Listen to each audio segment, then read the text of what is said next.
The story of Cash Karona and the R.I.P. Escobar DAO. Once upon a time, there was a far, far beautiful land called Goodland, with a flag of a peaceful sky and the backdrop of a plentiful golden grain that feeds the world with little in return. The edge of Goodland is at the edge of civilization, where the land of the orcs start. The orcs adopted a red flag as a symbol of bloodshed and a double-headed monster that spreads nothing but war and death. The orc in chief didn't like what was happening in Goodland. A thing called democracy he's allergic to was spreading, and something dear to his heart called corruption was now under attack in the Goodland. The people of Goodland also wanted nothing to do with him, just to be left alone to build their nation on their own terms, and that was unacceptable to the Lord of the Orcs. With an angry, cold face, Lord Voldemort announced the invasion of his peaceful neighbor, bringing death and destruction to a people that didn't want any of it. In Oligarch City, in an island west of mainland Europe, lived Cash Karona. Karona grew up in Goodland, but spoke the language of the orcs. Karona stated she loved orc literature and had more orc friends than any other friends.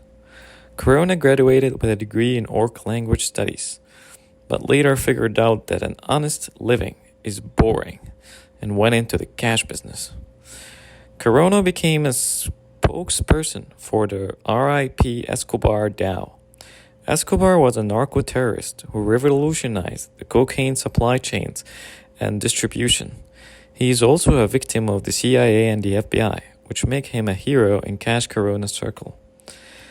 He also did everything in cold, hard cash, an anonymous and efficient way for doing criminal business transactions. Karona went with the motto, if it ain't crash, it must be trash. And she and her friends had a particular animosity towards banks who consistently froze their money.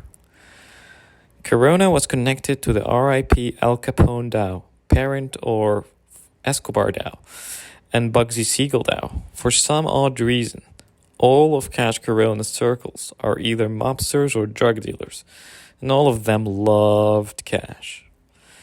According to Cash Karona, a DAO means the following. The D stands for me, the A stands for me, and the O stands for organization. In essence, it's the me organization.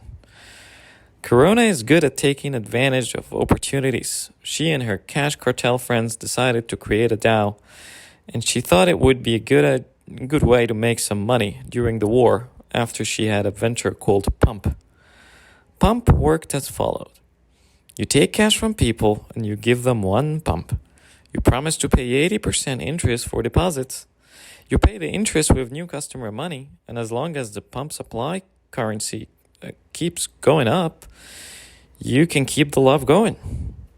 Pump reached more than 100 million in value before someone inside Pump did something called pull the rug, which transforms the venture from pump to dump. And investors in Pump lost $7 million initially invested.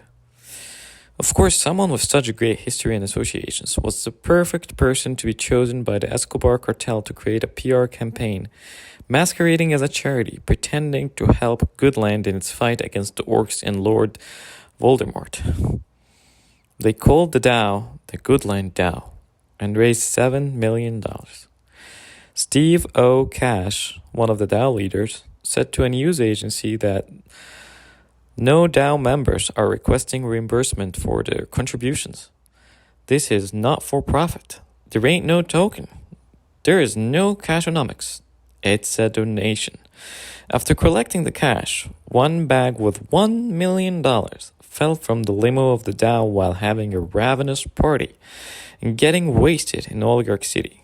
No one cared about the $1 million loss, and Cash Karona stated, at least we saved on bank transaction fees. They then gave $5.5 million away to charity, and $500,000 was left.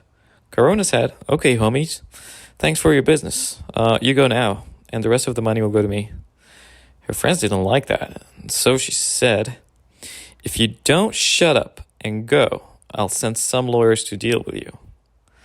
Steve O. Cash, the same one above who said no doubt member will get paid, authorized a $5,000 payment per month in cash for Cash Karona.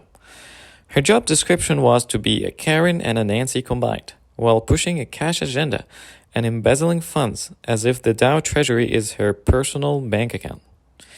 Cash Karona was specialized in attacking good land allies and making the environment toxic for people who wanted to help. She would offer two options: join Cash Karona's cult and worship her, or be her mortal enemy. A small army of mostly male Oompa Loompas started to organize worshipping sessions, while Cash Karona was busy running her social media account on meowmeow.com. She would write a meow, then re-meow the meow 10 times, and then quote re-meow her meow in another thread of meows, and all her meows are about how Cash Karona is herself Goodland, the country, and tips on how to worship her and hate her Goodland enemies. At the moment of this fictional story, Cash Karona is still grifting. This is a work of fiction.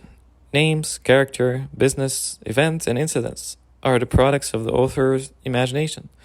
Any resemblance to actual persons, living or dead, or actual events is purely coincidental.